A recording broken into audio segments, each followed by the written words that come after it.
that you are also very happy to be watching the Woman Blossom show. My name is Agifti Nakainga. If you're watching us for the very, very first time, I would encourage you go out on a different social media platforms, kindly subscribe and share with a friend to also subscribe and also listen to the wealth of knowledge that is onto these platforms and listen and tap into the experiences people that have been able to live and also learn from them. So today it's also a special episode and a special show because once again we honored to have Miss Janet Bugembe with us again on the show. And you know, like I told you last time, she's an expert in corporate governance and leadership. And while she was here last week, we were discussing from potential to influence. Like, you know so well that you have potential as a woman, but then you're like, how can I be that influential? How can I influence? How can I impact? How can I transform? And she's a living example. She's been able to move from potential to influence, making us understand that your potential is not enough. You having potential, it's not enough. There is more to it. And we've heard from her telling us of how she's been able to impact people and also to climb the ladder from one level to the next level and get into these boardrooms that she never imagined she could. I don't want to say so much about her, but I feel like I would invite her to tell us more about herself, especially to the viewers that are watching us for the very, very first time. So ladies and gentlemen, allow me welcome Miss Janet to say hello to us, wish us a very good new month of July. And also, I feel like I'm going to ask you what makes you proud of being a woman. But for starters, to my viewers that are with us, say hello to them. Hello viewers, I'm very, very excited to be here once again and happy new month. And I believe that the second part of the year is going to be better and bigger than the first part of the year. I'm excited to be here. Thank you so much for coming once again. What excites you about being a woman? What excites me about being a woman is what they call the unfair advantage. So as women, we have what we call the unfair advantage. We can get into spaces where men do not get into. We can have certain privileges where men do not, get these privileges. There's so much that you can use your femininity, for good and not for bad. So it excites me to be a woman. And if I were to choose, I would be a woman again. Even in the next life? In my next life, I would be a woman. I've gotten someone we have the same mind. Even in the next life, I would also want to be a woman. Yes. But maybe if I should ask, if we could take you to your young self, what would you tell her? I'll tell my young self that I'm proud of you. I'm proud of you because there's so much that you have done. There's so much that you are yet to do. But given the way you started out, I'm proud of you, and I believe that the best is yet to come. Amen. The best is yet to come to everyone that feels like they are still young. The best is yet to come. So ladies and gentlemen, the lady we have with us in the studio is Miss Janet Navaga Bugembe. She is a seasoned entrepreneur, corporate governance expert, and leadership mentor with over 19 years of experience. She's the founder of Journey to the Boardroom and Journey to the C-Suite, and mentorship programs that are grooming the next generation of corporate leaders. She's a campaigning scholar, and she has a master's degree in corporate governance and international business ethics from the University of London. She's been able to equip over 300,000 people across Africa, and she's served over on several boards. Her passions lie in leadership development, entrepreneurship, governance, and empowering women to become the best self by taking their place into decision-making spaces. And that brings me to a topic of discussion that we're going to do tonight, a sit at the table.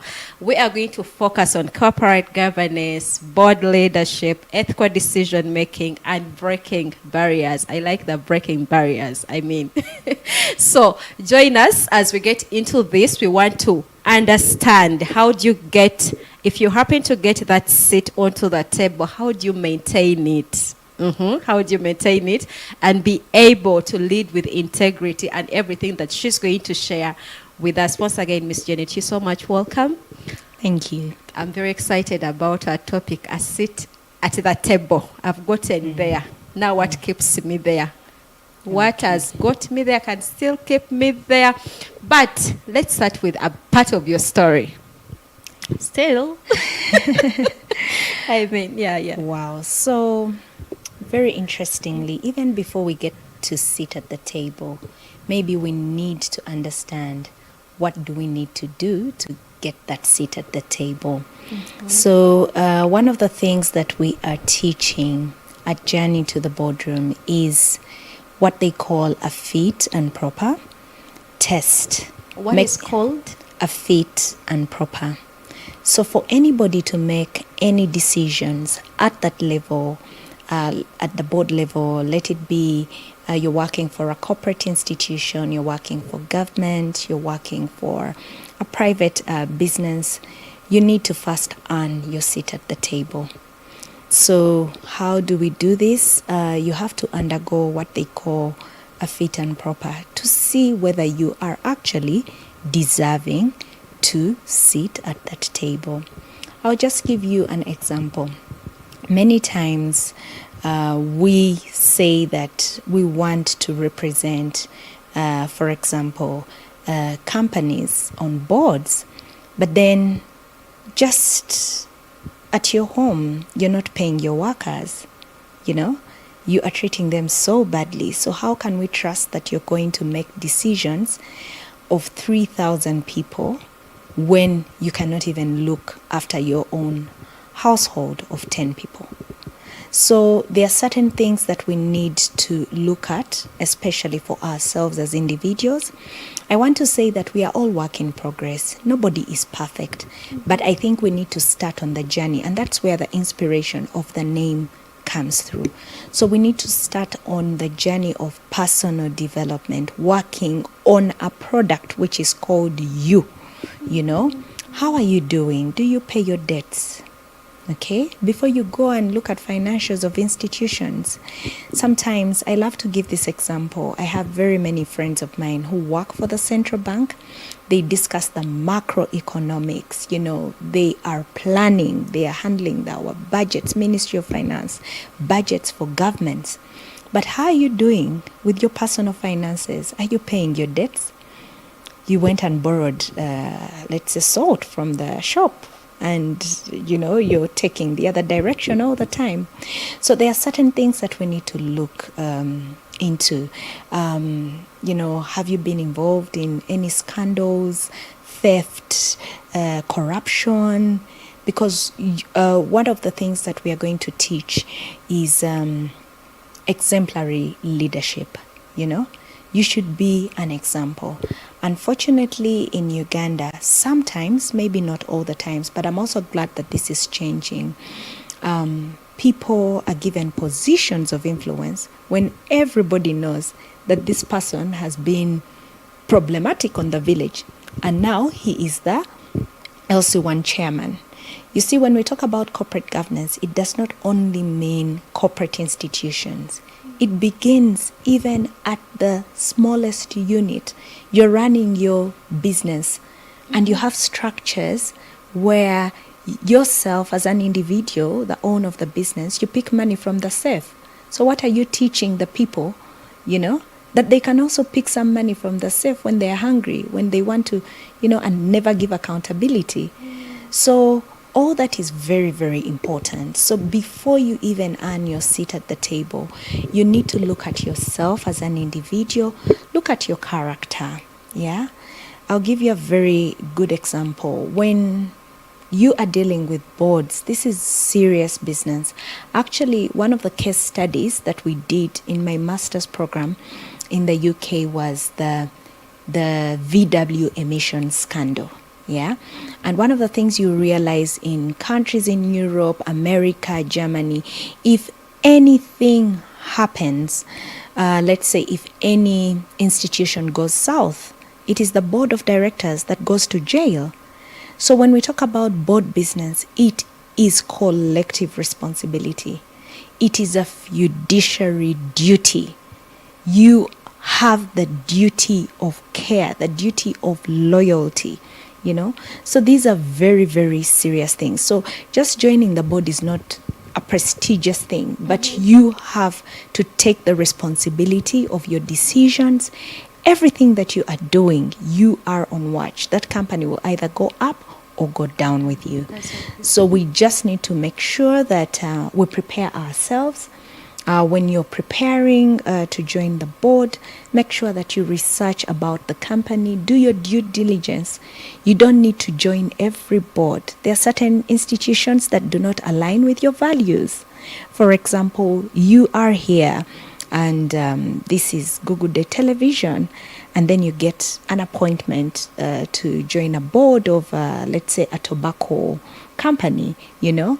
It doesn't matter how much money they're paying you, but does it align with your values? So all those are things that we need to put into consideration. So it's not just a matter of joining any board. It's prestigious, you know, this is something that I want to do. So there are so many things. Yes. So there are so many things that you need to look at as an individual, and most importantly, work on yourself, educate yourself. And then after getting that seat at the table, this is where your question comes in. Before we get that seat, yes, there is something that you mentioned about look at your life. How have you been treating your family, like people in your household? Mm-hmm. Have you been paying your debts? And then you gave an example of people that are elected into offices, though some people know so well that they've been maybe chaotic and all that. So I wanted to ask you a question. Does the past really matter? So, there is what they call the 10 P's of personal branding. Okay? One of the P's in personal branding is perception. Now, perception is simply what other people think about you. Now, I'll just tell you that sometimes we are going to join these boardroom spaces because somebody will say your name when you're voiceless. Did you know that people are hired and fired in boardrooms? And most of the time, you're not there to represent yourself. So do I need to care what I've done in the past or what I'm doing? Mm-hmm. Yes, I need to. I had this discussion yesterday with a group of individuals, and I told them, you guys, you cannot play around with perception.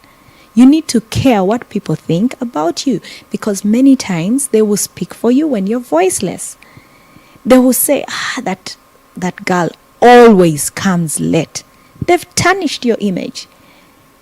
Why? Because it's the truth. You always come late.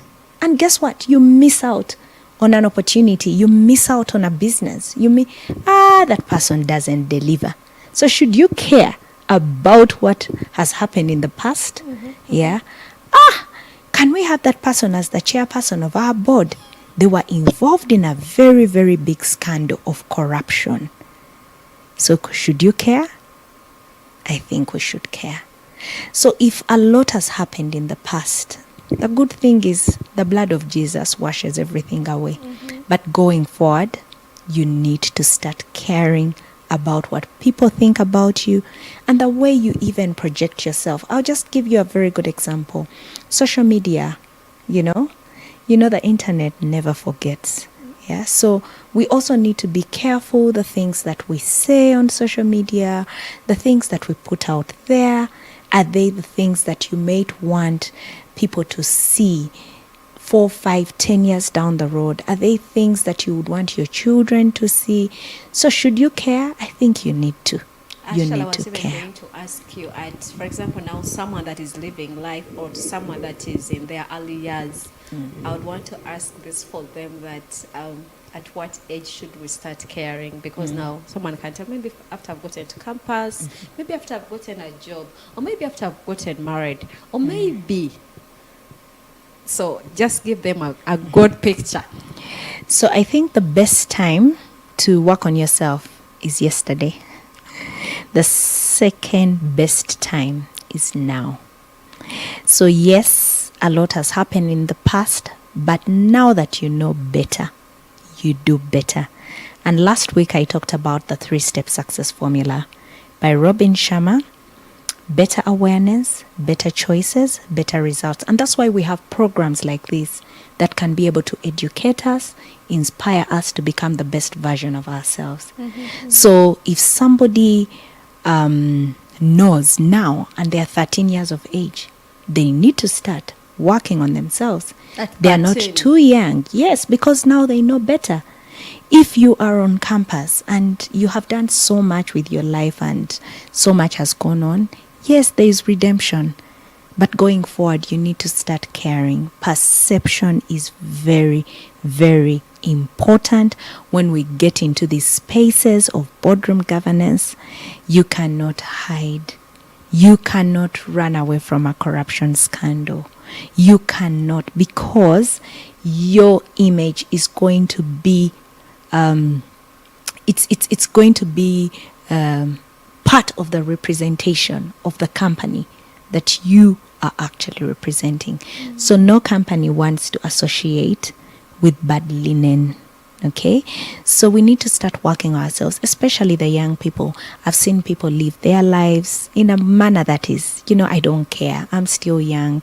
I have the whole world to myself. I think we need to start caring. Now that we know better, we can do better. Wow. Okay, let's. Time might not be enough. I feel like I have a lot of questions onto that, but let's get into the topic. Sit at the table. These are two words. The sit, and then the table. I might bring out something that has been like out there on social media, when people are asking, what is it that you bring onto the table in terms of, I think, marriage, relationships. Some people were so much offended. And now in the corporate space, we are also seeing the sit at the table, like what gets you onto that table and what maintains you there. So for starters, you've been trying to give us a glimpse of how we have to get there. But first, give me like an understanding of sit at the table. Okay, very interesting. So sitting at the table, sitting or earning your seat at the table simply means that you are bringing something to this table. Just like in relationships, just like you've mentioned. So what is it that we bring to the table? In this case, it is your skill set. It is your skill set. So many times you realize that if you are going to serve on any board, there are certain basics that you need to have. For example, you need to have some good knowledge in risk management. Yeah? You need to have some good knowledge in financials, because you're going to be interpreting financial statements. You're going to be reading all these audit reports.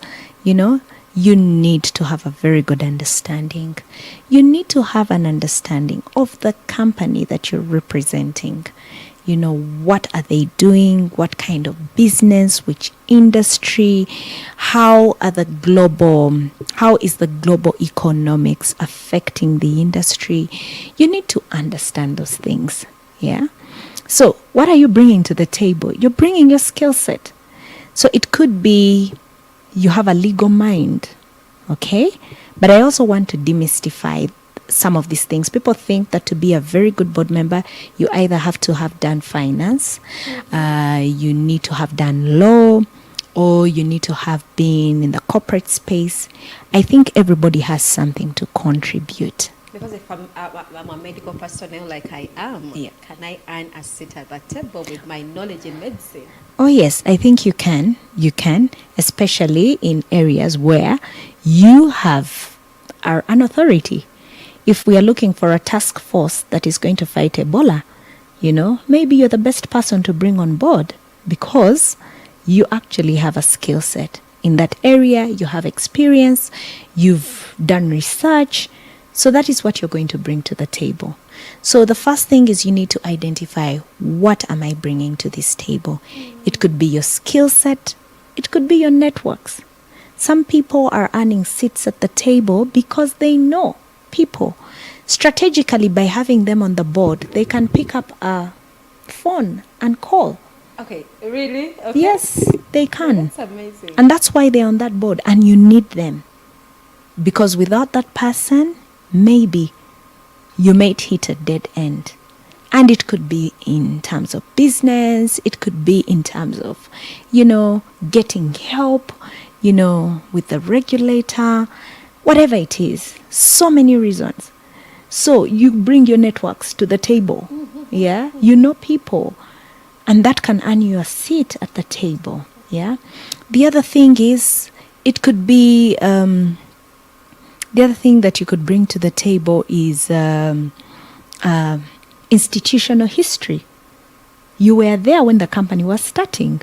So you know how it started, you know the shareholders, you know the mind that they had when they were starting this thing. So when you're having another, for example, group of people who are joining the board, they may not have that knowledge, but you might have an opportunity to actually sit at the table because you have institutional history. So there are many, many things that can make you earn your seat at the table. The other thing is, it could be that you are young and you tap into a certain group of people in terms of niche customers.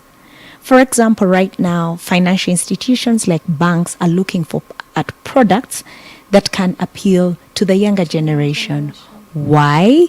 Because the biggest population in this country are young people. Yeah. So when you're designing any product, the first thing you need to think about is the population. So how can they get this information without getting young people? They need to get you, who is young, to go and give those, views and what is trending right now. So that could earn you a seat at the table because you have industry knowledge about what is happening. As we speak right now in the corporate governance spaces, there is a lot of AI, cybersecurity. These are things that were not there before. Yeah. So if you are knowledgeable, coming back to skill set, if you are knowledgeable about that, my goodness, everybody would want to have a piece of you because then you have something to share. You have something to help give guidance to this particular institution. So there are so many things that can make you earn your seat at the table. The other thing that could earn you a seat at the table is the fact that your levels of commitment are very high. People know that, my goodness, when I get gift, everything that gift sets her mind to, it's a done deal. So they need people who are committed, because anything that has to do with the boardroom requires a lot of commitment. You're going to sacrifice time, you're going to sacrifice your energy, you're going to sacrifice, sometimes it could be your resources. And when we talk about boardrooms, we're even talking about spaces where you can volunteer to serve on a board. You can go and volunteer to serve on the board of your secondary school, the board of governors. You can serve on the alumni committee. You can serve at church, on the board of the church. So all that requires commitment. So if you're not committed, people will be like, no, this person cannot earn this seat at the table. So many times when people think about corporate governance, they are thinking about corporate companies, but it could take whatever direction. There are people who, they're just very good. They have the skill set, they're passionate, everything, but they don't have the time. They won't have the time to come and, serve on this particular board. So coming back to the question, what earns you a seat at the table? There are a number of things that can earn you a seat at the table. I feel like you've mentioned a number of things, and in my mind, I'm like, now that is a lot of work. That takes us back to the self-awareness that you talked about, and the intentionality of, now this is the journey I'm taking, and this is how I have to work towards it. I mean, like everything you've mentioned, it is work. I mean, before you show up, there is some work that you have to have done for you to be able to earn. That's it, like we are saying. But we are saying the seat at the table, and now I'm looking at a woman that is already on that table. She has a skill, maybe the knowledge, maybe the network, maybe whatever it is that she can, that has been able to get her onto that seat. But also, I'm thinking of, despite the progress that she is already there can be a bit of barriers here and there, even after she's gotten onto the table. So, to someone like you, Miss Janet, that has been able to sit on these boards back and forth, how have you been able to navigate the barriers that are up there? So, barriers in the boardroom. I will say that it depends on how you look at it. It's an issue of having a glass that is half full and half empty.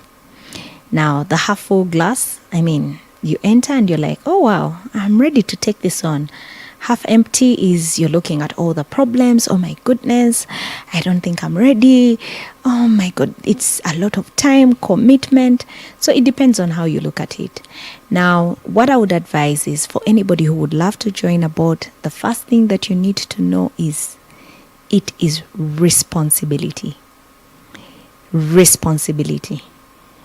Now, having learned corporate governance from a global perspective, I understood the responsibility that comes with being at the board. Actually, the way we studied corporate governance, or the way it is studied in the UK, is very interesting because you do case studies. And I can list for you a number of people who have gone to jail because of the bad decisions that were made, you know. Here within our country? No, that is outside. Outside. But in Uganda, we are actually getting there. Right now, it's no longer just an appointment because Gift looks nice and she's my friend. So I will call her to serve on this board. Where we are headed, there is more awareness about the importance of having good governance in institutions. So institutions are not taking it lightly. Now, because of that, you are going to find that many people have come into these spaces. Now we're talking about the barriers. They're coming into these spaces thinking, my goodness, I'm going to eat my kamani. This is a prestigious thing. I serve on this board. And then they realize that there is a lot of responsibility and work. Because I don't believe that any institution can put aside, for example, a certain amount of money for you to come and do nothing. They expect professionalism. They expect you to do a fantastic job, in giving direction, strategy, coming up with policies that are going to get this organization to another level. So many people come when they are not ready. They're not ready. And they're like, oh, we didn't know. We didn't know. Then the second barrier, many people are talking about this, but I think it's a thing of the past. Many boards were dominated previously by men. How about now that one? Yeah. The men. I feel like we should just break it from here. We just get into our break. And then when we come back, we're just going to continue with men dominating the spaces, and now we are seeing women coming through like Miss Janet to dominate the spaces. Stay tuned in, we are coming back.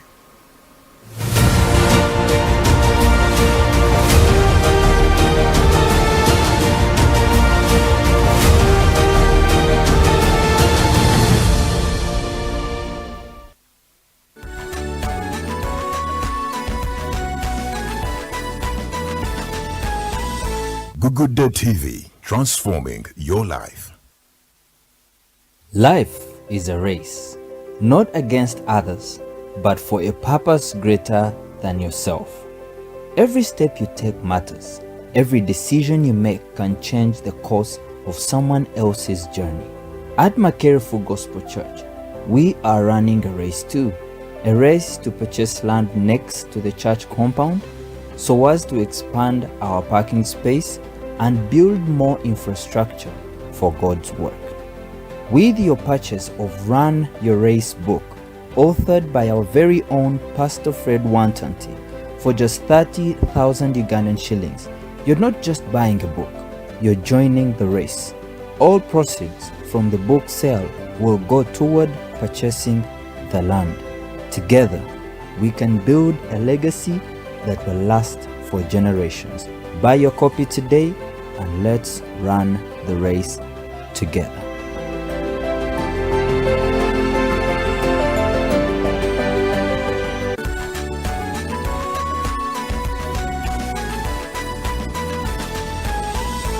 Good TV, transforming your life.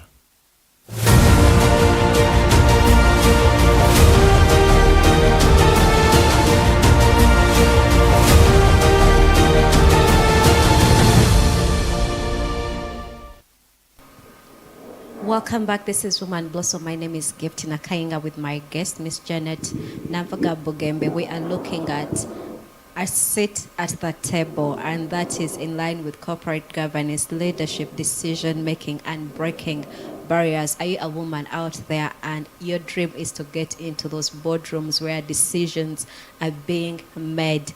Earlier on, before we went into the break, we were looking at how the nature of the corporate space was like, men taking lead, and now we are seeing women coming in to take lead.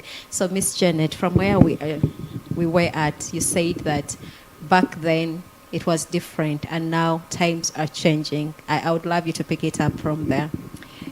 Okay, thank you very much, Gift. So, talking about women and how they got into these spaces, maybe I'd just like to give a little bit of history of how corporate governance started. So, corporate governance started as a result of corporate failings. Okay, people were starting up companies and they were doing so well, and after a certain period of time, when the owners maybe died, you would realize that these companies would fail. Why? Because there were no structures, systems, and processes that were in place. And I think you've seen many businesses in Uganda. People are doing so well in business, but then the business does not live to see the second generation and the third generation.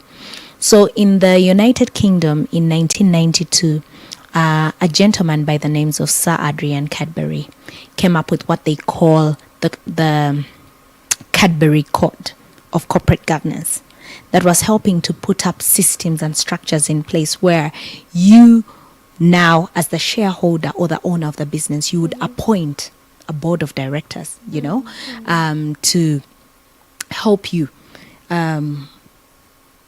provide the oversight for your company, and then they would appoint a management team. So there's been a bit of evolution of corporate governance. So time came, okay, there are structures and systems in place. Then the next thing that we are hearing is, but then there's men in the boardrooms, but there are no women. So it became gender sensitive. So women came on board. Then ESG, are you caring about the environment, social and governance? Yes, you are making this soap, but then you're pouring all the residues into the river. So are you caring about your environment? Are you caring about the people that you're serving? That's why you see many companies right now have so many CSR projects, and then later on this thing has later evolved into technology, AI, cybersecurity. So you realize that if corporate governance is evolving. So because of that, we are getting back to women serving on boards. So countries like Norway, noticed that they needed to do something. The government needed to do something to give women an opportunity to rise up. So they set a law where 40%, for example, if you have a board of 10 people, at least you need to have 4 women being represented. But you see, even after setting the law, the women were not ready because nobody had trained them, nobody had prepared them. So this is when they started programs like the Female Future programs to get women ready for boards. So this thing started out in Norway. Actually, I did a study about that in Norway, and later on it started spilling into all these other countries, and Uganda is one of them. So there's been a deliberate effort to prepare women to have a seat at the table, which I commend very much, because then decisions will be made. The guys are having a boys' club at the golf course. They discuss ahead of the meeting tomorrow. And then the ladies, guess what? You finish work, you're rushing home to pick the children, and then you have to do homework, you have to cook. So by the time you're getting into the meeting, Right. it's already decisions have been made. So right now as we speak, there's been a deliberate effort to support women to join the boardrooms and to prepare them, which I think is a very, very good thing, because women bring a lot into these spaces. You realize that when you have women on boards, the decision making very well in their family and social life, and have also done very well in the boardroom spaces. I can list so many of them because they have been prepared. So talking about preparation and getting women, it also comes from you, the individual. Nobody is going to come and look for you under your bed. On that note, how about you first tell them to come for the summit on 2015? Yes, and on that note, I think it's very, very important to have women speak into your lives. Yeah, and I'm excited about the summit that is happening on the 25th of July. It's very, very important, because then you're going to find women who have done it, women who are winning in all facets of life, and they're going to be there to share. So I like the fact that when you empower a woman, you empower a nation. Yeah. So if there are opportunities for you to learn, for you to have women, powerful women speaking into your life, I think it is worth the salt. So you need to be there at the summit on the 25th of July for yourself, for yourself, for you to learn, for you to be inspired, for you to be to get nuggets on how you can become the best version of ourselves. If I were you, I would be there. Please register. Please pay. And surprisingly, we are going to have a session on leadership.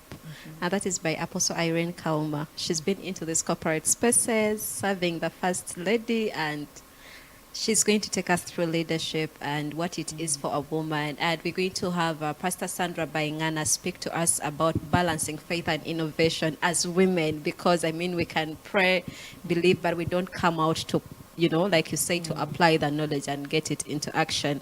And we're going to have Mrs. Manuela Mulondo speak to us about awakening the woman from within. There is that woman that is seated there that we need to awaken for the world to tap into.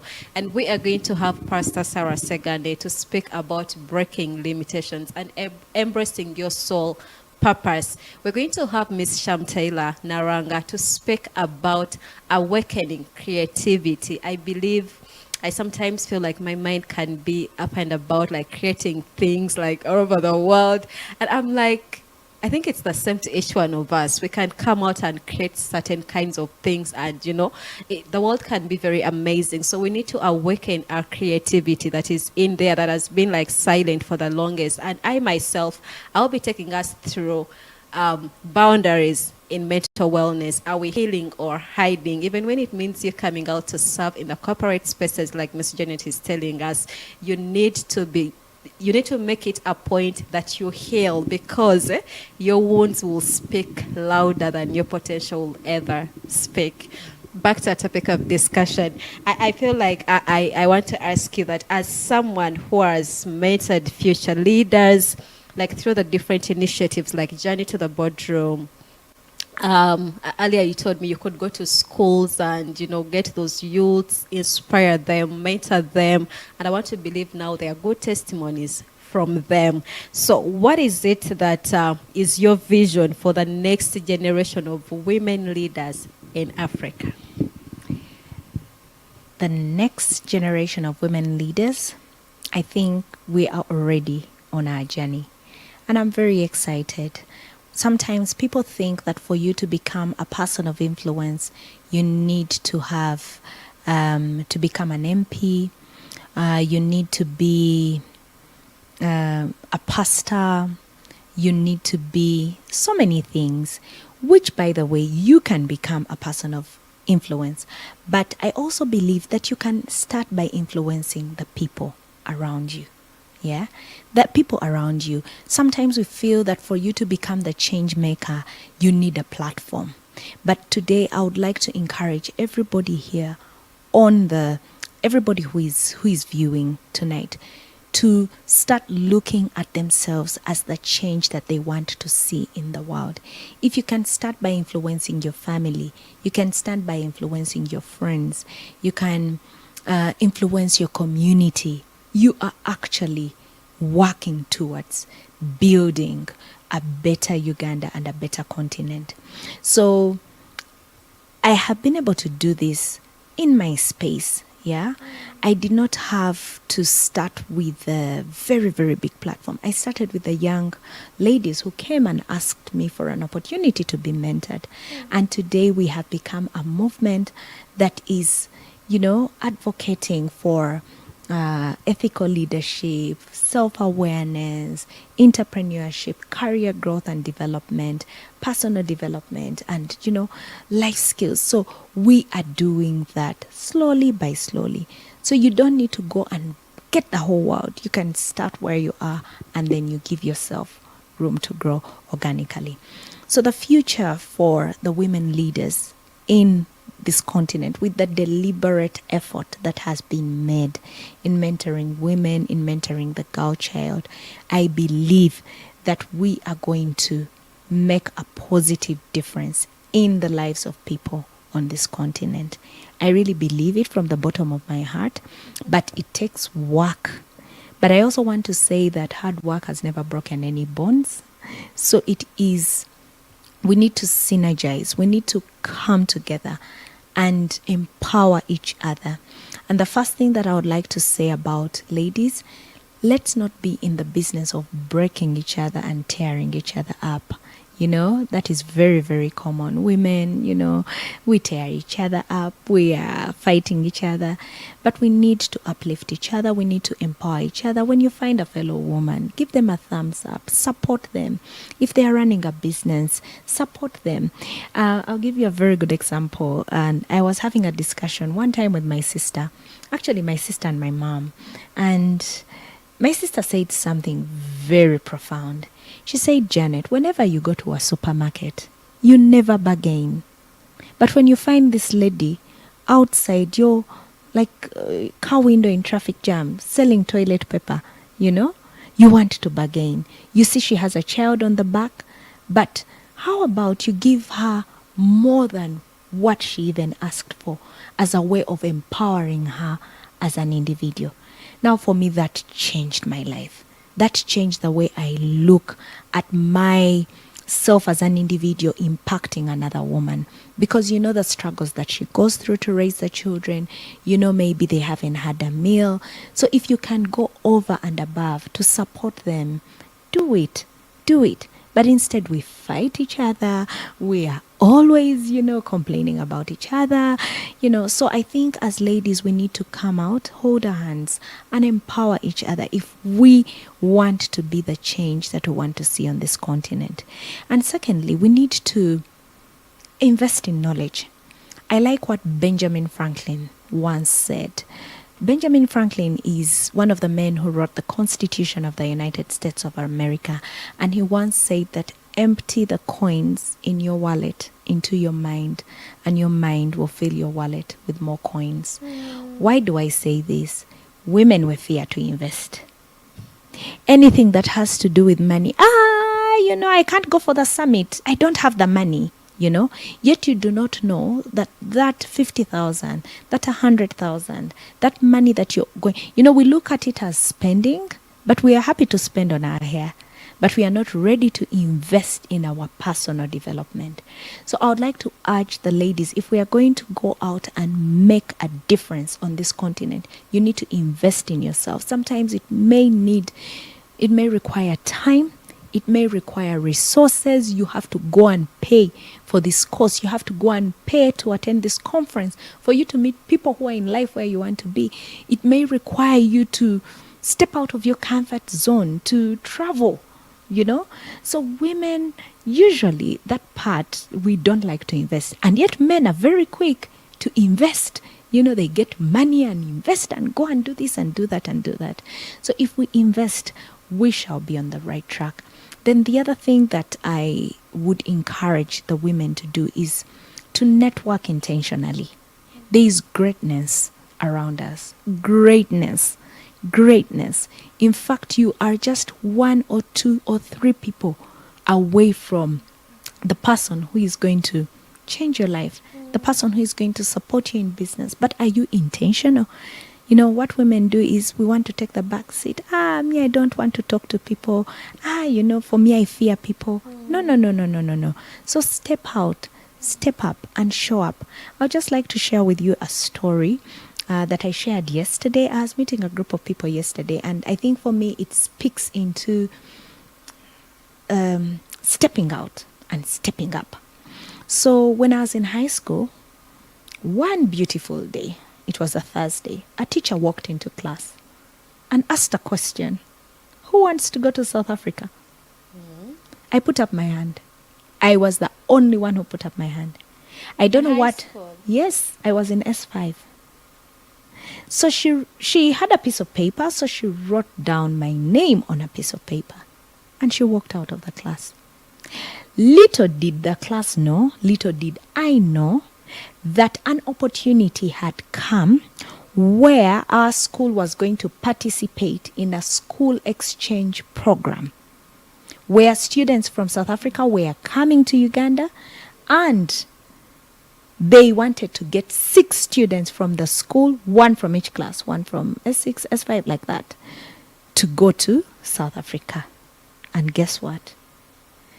When she took my name to the staff room, there was vetting, leadership, academic excellence, and guess what? I was chosen to go to South Africa. What did I do? I just put up my hand. So everybody else who thought, oh, they are joking and things like that. So what am I trying to tell us? Step up and step out. Show up. When there's an opportunity to do something, put up your hand. An opportunity to volunteer, put up your hand. If there is any opportunity, whether you're going to get paid for it or not, do it. Because you don't know where that opportunity is going to take you. You do not know which doors that opportunity is going to open up for you. So, just like that, I went to South Africa. Really? Just like that. I went to South Africa. I represented the school. I represented the country with 5 others from my school. But there was no criteria of like You just choosing. had to raise your hand. I raised my hand. I was the only one who raised my hand. Can you imagine? Yeah. So, ladies and gentlemen out there, raise your hand. Before you leave those nuggets, there is something you say that women, we should support each other. We should, complement each other. I feel like there is a lot of competition that is amongst women, and I don't know how it is like in the corporate space, but I want to believe it's there. Talk to that woman out there that is into that kind of competition. Interestingly, I would like to say that all of us, like the Bible says, all of us, we are created in God's image. We are wonderfully made. You are the best version of yourself. There could not be any person better than you. With your name, with your footprint, with your fingerprint, you are that person. So there is no need to compete. I don't need to compete with anyone because there is never been, and there will never be a Janet Navuga. And guess what? Janet has special skills. So I do not need to compete for space because there are people who need my skill set, and there are certain skills that I don't have. So I need other people in my life. You cannot be a jack of all trades. You can't do everything. So for me, competition, as it has been, you have shared, competition should be healthy. It shouldn't be fighting each other. And I think we need to come from a point of self-awareness. And I love to talk about temperaments, because it's very important for us to understand ourselves before we understand others. Unlike many of us out there may know the different kinds of temperaments, we have people who are choleric in nature, people who are born leaders, people who are, and every temperament has its good side and it has areas of improvement. Yeah. So you can never find a perfect person. So now you need to understand what your strengths are and then position yourself for strength. And then try to identify what your opportunities are and then start working towards becoming a better version of that. So I would like to encourage the ladies out there. You don't need to fight for space. You don't need to step on other people for you to climb up. There is so much room at the top. Embrace your femininity as an individual. Embrace the gifts that God has given you. Yeah. You don't need to fight. But I want to say that I believe that by empowering others, we all achieve our dreams. So let's go out there and empower other people to become the best version of themselves. By empowering someone else doesn't mean that it's taking away from you. Like they say, a candle loses nothing by lighting another. Thank you. Well, thank you so much, Miss Janet. I think our time is running so fast, but I think I should finalize with this, that if you could leave to every woman that is watching this program with a leadership principle that can help them transform their life and their careers, what could it be? So for me, I believe that absolute honesty and integrity in all the things that we do and say could be a foundation of good leadership. Absolute honesty and integrity in all the things that we do and we say. That is what I would love to live. Let us live lives of integrity. Let people trust us. Let's build. Let's build a community of people who trust us, people who have integrity, people who are true to their word. Yeah. So leadership in itself is something that we need to look at very critically, because I believe that everybody can be a leader. If you go back to the fundamentals of leadership, you can embark on your journey today. So leadership is God-sent, and let's embrace it. Thank you. Amen. To our dear viewers, a seat at a table. Do you deserve a seat at a table, or you need to go back and do the work? And even when you get it at the table, there is work that is supposed to be done. So now, Miss Janet, as we wind up this program, this is very personal to you, and an encouragement to someone that is out there that is watching us. I appreciate that you stepped out and you've become the woman that you are now, that we can tap into, that we can look up to, that we can, like you can be there and you're like, if Miss Janet did this, I can also do this. I can also impact more people. I can transform the community. And I like the fact that you are looking at Africa, like I'm only for Uganda, but it's Africa and even beyond. We thank God for the grace that He's put on you, and we are grateful for that forever. But now, I know you've lived a life, but what are you looking out for in your next life? I don't know how many years God is planned for you. What is that one thing that you feel like, oh God, I look out to seeing this happen before I live this life? Very interesting. Maybe I would like to summarize it this way. I want to live my life full and die empty. By the time God calls me, and to feel like I've done everything. So every time I wake up, I give that day my best. Yeah. So I don't even hope to do things in the future. I give every single day my best. I do my best every day. I show up the best way that I can. I give 100%.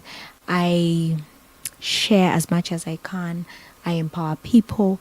So every single day, I am in the business of living my life full so that when God calls me, there are no regrets. I love sermons by the late Dr. Miles Monroe, and severally he kept on talking about the graveyard, being the richest place in the world, because many people die with unwritten books, songs that they wrote songs and probably they never sang, and so many things. So for me, when I look at the potential that I have, every single day I work to stretch my potential till it begs for mercy. So I'm actually not living for the future. Yeah, I'm living doing for what now. I have to do now. So I live life full. I go for holidays, I dress well, I feed well. Now I've started working on my health very seriously. I exercise. I'm doing my best today. And I love people. I'm happy to go out and share my experience, empower. So I'm living my life today and living it full so that when the day comes, I'm empty. There is no regret. Yeah. So we are Thank you. living our lives today. There is not so much for tomorrow. Live today. Empower those you can today. Whatever it is that you can do it today. And as women blossom, we are breaking limitations and embracing our God-given purposes. If you be there thinking that this is failing me to get to where I'm supposed to get, there are people that have been able to break every kind of barrier. You can be able to break every kind of barrier. So right about now, I want us to end this conversation, but I want to encourage every woman. I'll be so honored to have you in this summit on the 25th of July. And if you're out there and you can be able to sponsor, my budget is big for this summit, so I welcome every kind of support, especially the financial support. If you can give us any amount of money, those that can volunteer to do different activities on the D-Day, I'll be so much honored and grateful to have you serve with me, and we impact and transform the lives of the so many women in the communities all over and around us. So support us. My number is 0773737267 with whatsoever you can. But also above all, bring every woman you can. And to the married women, please ask your husbands nicely to allow you have this day for yourselves. Come, we be impacted and be transformed for the greater good. I remain Gifty Nakainga with my guest, Miss Janet. Till next time, have a good night.